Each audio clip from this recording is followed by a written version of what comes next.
Welcome back with a new math tutorial. This video we are talking about graphing a line using intercepts. At the first, what is the meaning of the intercepts? We'll start with the x-axis and the y-axis. For the vertical line defined by the y-axis, the horizontal line defined by the x-axis. If you draw any graph, suppose that we have a linear graph. The point of intersection between the line and the x-axis defined by the x-intercept. The point of intersection between the line and the y-axis defined by the y-intercept. You can find the x-intercept by finding the value of x when y is equal to 0. But for the y-intercept, it's the value of y when x is equal to 0. So the x and the y-intercept mean the point where the line intersects the x-axis and the y-axis. After that, we'll talk about the standard form. The standard form is one of the forms that we can use to write the linear equation. The most used formula to write the linear equation defined by the slope-intercept. We can write it as y equals mx plus b, where m defined by the slope and b defined by the y-intercept. The standard form is one of the ways that we can represent the linear equation. We can represent it as ax plus by equals c, but we have a condition to write the standard form. The first condition that we have that a must be more than or equal to 0.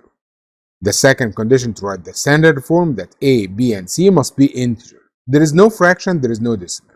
But for the third condition that the greatest common factor between a, b, and c must be equal to 1. It means we can divide a, b, and c by the same number. For example, we can say that 2x plus 4y is equal to negative 6. If you look at a, b, and c, you'll find that all of them are even numbers. Once they are even numbers, it means we can divide all of the equation by 2.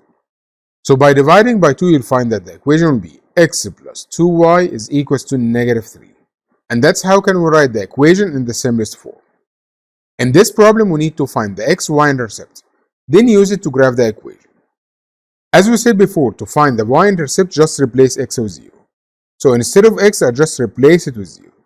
Rewrite the question now. So y is equal to 1.5 multiplied by 0 minus 9. Then y is equals 1.5 times 0 equals 0.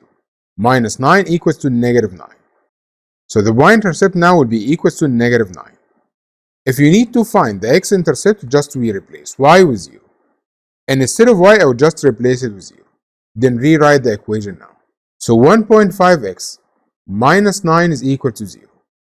By solving the equation, we have minus 9, I will just add 9.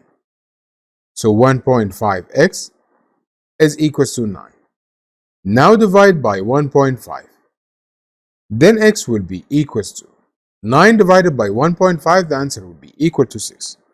It means the line will intersect the x-axis at the point 6, will intersect the y-axis at the point negative 9. To graph the line, we just need the positive part of the x-axis and the negative part of the y-axis. So we'll draw the coordinates. Now we need to graph the line. On the x-axis, we'll choose 6, and on the y-axis, we'll choose negative 9. After that, draw the line joining between the point 6 and negative 9. You will find that we have 2 points of intersection. The first point of intersection, which is x equal to 6, and that will be defined by the x-intercept. The y-intercept, where the line intersects the y-axis, at the point negative 9. So the y-intercept equals to negative 9. In this question, we need to find x and the y-intercept, then use it to graph the equation. As we said before, to find the y-intercept, just we replace x with 0. And instead of x, I'll just replace it with 0. So the equation now will be equal y minus 1 over 3 multiplied by 0 plus 5. Then y will be equals to 5. Because negative 1 over 3 multiplied by 0 equals 0 plus 5 equals to 5. And that will be the y-intercept. If we need to find the x-intercept, just we replace y with 0. So I'll rewrite the question now. Negative 1 over 3 x plus 5 is equal to 0. By solving the equation, once we have plus 5, so I'll use minus 5. So negative 1 over 3 x is equals to 0 minus 5 equals to negative 5.